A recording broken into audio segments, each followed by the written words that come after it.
நீண்ட காலத்திற்கு முன்பு ஒரு சிறிய கிராமத்தில் தினமும் காட்டில் விறகு சேகரிக்கும் 5 நண்பர்கள் இருந்தனர்.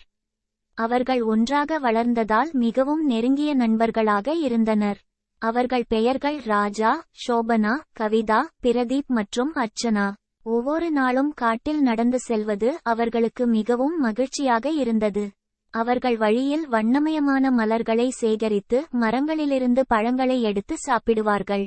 ஆனால் ஒரு நாள் ஏதோ ஒன்று மாறியது.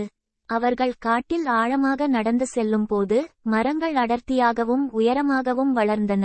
இது அவர்களுக்கு சூரிய ஒளியை அடைவது கடினமாக இருந்தது.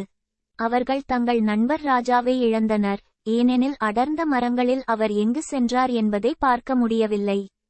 அவர்கள் அவரது பெயரை அழைத்து அவரை தேடத் தொடங்கினர். அன்று அவர்கள் கண்ட அடர்ந்த காடு முன்பு இல்லாத ஒன்று.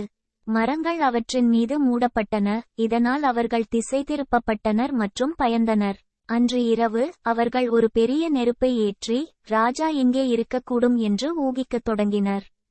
அவர்கள் ஒவ்வொருவரும் அடர்ந்த காட்டில் பிரிந்து செல்வதற்கு முன்பு தங்கள் நண்பர் கடைசியாக பார்த்த இடத்திற்குச் சென்றனர். இரவில் பல்லிகளின் சத்தம் மற்றும் ஆந்தைகளின் அலறல்களால் காடு உயிருடன் இருந்தது. மறுநாள் காலை அவர்கள் அனைவரும் சந்தித்து என்ன நடந்தது என்பதை விளக்கினர். அவர்கள் அனைவரும் ஒன்றாக இருந்து காட்டில் உள்ள ஆபத்துக்களை எதிர்கொள்ள ஒப்புக்கொண்டனர். அவர்கள் வேகமாகவும் அமைதியாகவும் நகர்ந்து அழைப்புகளை எழுப்பி ராஜாவின் பெயரை அடிக்கடி அழைத்தனர். பிறகு அவர்கள் ஒரு சிறிய குளத்தில் ஒரு சலசலப்பு சத்தம் கேட்டனர். அதை நோக்கி ஓடியபோது ராஜா மயக்கமடைந்து ஒரு மரக்கிளையில் ஒட்டிக்கொண்டிருப்பதைக் கண்டனர். அவர்கள் விரைவாக ராஜாவை மீட்டு நெருப்பிடம் அழைத்து வந்தனர். அங்கு அவரது உடல் நடுங்கிக் கொண்டிருந்தது. அவர்கள் ராஜாவின் ஆடைகளை அவிழ்த்து அவரை சூடாக்கினர். அவர்கள் ராஜாவின் கை மற்றும் கால்களை மசாஜ் செய்தனர்.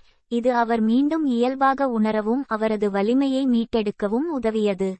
ஒரு காலத்தில் அடர்ந்த காட்டில் 5 நண்பர்களும் எப்படி உணர்ந்தார்கள் என்பதை அந்த அனுபவம் அவர்களுக்கு உணர்த்தியது.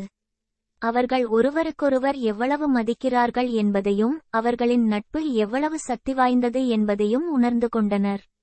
எனவே அதன் பிறகு அவர்கள் எப்போதும் ஒன்றாக பயணம் செய்ய சபதம் செய்தனர் மற்றும் ஒருவருக்கொருவர் கவனித்துக் கொண்டனர்.